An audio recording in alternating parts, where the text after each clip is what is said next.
Good morning, ma'am. Ngasi se ko Gautam Puja ki khoina se isda ngamjaba lainhong da athen pot khara katcha ge tawbani chanong tamba hai na ko ada khoina kaino tawre nagai sijina ba sengphugi seng se tawdre anoba seng ama laira aga ngasi se iba imaga gi chanong tamba tamdoini ko ado mayam aina semba saba se athen pot se semba saba se ujarake aduga laida khuramba kolambadi ujara aro aina sumaina khoina lapna lairaga su sumaina Gautam Puja kani sumaina katchaba se aina sum mayamda share tawningba adugini mayam yemina siko mayam ngarang aina ko nungdang se loina sem saraga samthoga thamame pochai singse aduga sina chanong tamnaba check to seng do si oirage chengphugi cheng nataba inong nong na ko aduga seisida cheng hairani aduga seisida kaino tawrage athen pot semgat lage mayam yemina se ai athen pot se silangba horage maroi ge se ko ngarang kam samthokpanina loina ma akhoi isot cholaga tawbasu nungai te dana ko adugi tawbani da mayam ai jara amta hapake ko sumaina ngatang thamgige maroi mapang se khamela sinba se khoi mamang thamage sumaina mamai se mamang olaga semge ko maya sina khoi mamang sumaina thamage khara nemba singsina ko alu gase sumaina thamage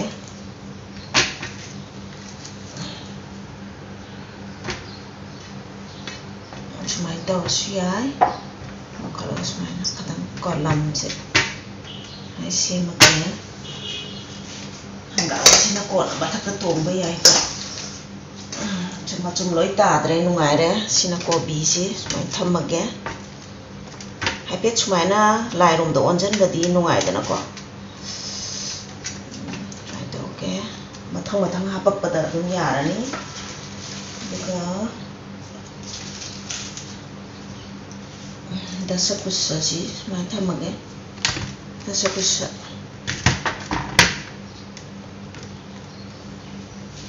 ni khongdro macha amsu yaure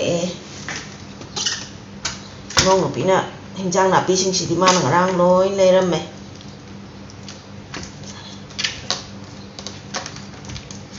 aduna lai gi tin gi se ko adum aina mana leiraga mana dum tawre sing ngarang aina koli hawai ga se ko moi ngarang hawai thak thengnaraktra mane koli hawai se aina maton je chap mana ngarang loi siam ga bane mai tawge hapake aduga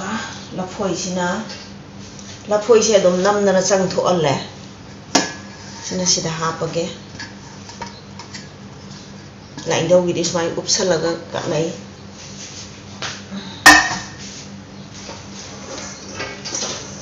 ko bitam che smaka hapake yambadi nate mayan se khara phangba haitare ko phangba khara sum kano tawjaba haitare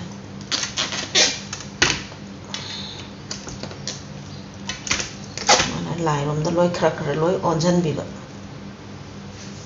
ni duga hangam se matam gi ni ko yawning man gi dana hangam se yawre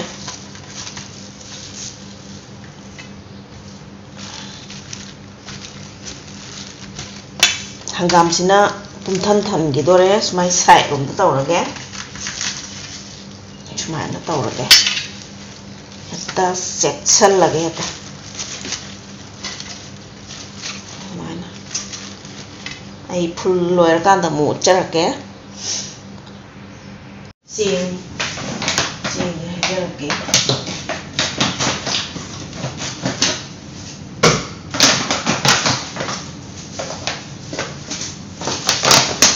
lại đó thằng dần bữa thằng dần để được cái sen thì anh là mang là cái gì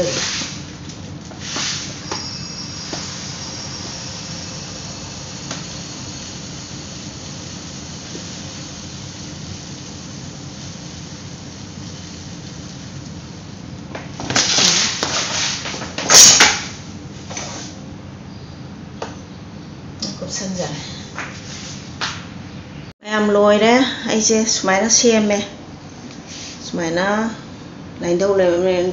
đúng pun na đúng cắt lẹ, mà phầm đồ phải na có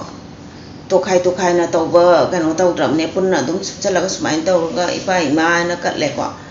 anh chieng sẽ hay đấy, anh cái lập phôi sẽ lấy đấy, anh dakina sẽ one dinner hape, smile na, anh khơi na hairukse hairuksi atay mayan mayam hapa yayebako adaidane akoina hana katkibagi laigi katkibagi haira grapes adagi apple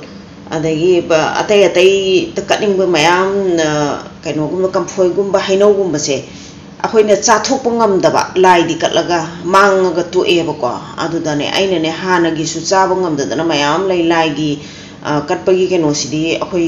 akoina prasadi je akoina phangjadoine akoina chajadoine bako chaba ngamdadana hundokhibedo yam pamu ba haitare aduna ainane lafoi chang thokpa ma khatang katchi atai mayan amta yaudраsu yae na sumai tawna lafoi khatang lehelai hanagi laigi kakhiba mayam singdu su adum freeze manungda thambagi adum leibe wa adune bako ado adumain tawe mayam sumaina semjare aigise maina do laida pusalage ado mai tawre aduga ai thau ti katchade line dauda mayam ai gobdon bujagi athem pokadana chaknau tambai do ai loisale hojik line dau le merenda ko ado isunupi hogalak ringi se dai thabo loi salhaure ado imaunupina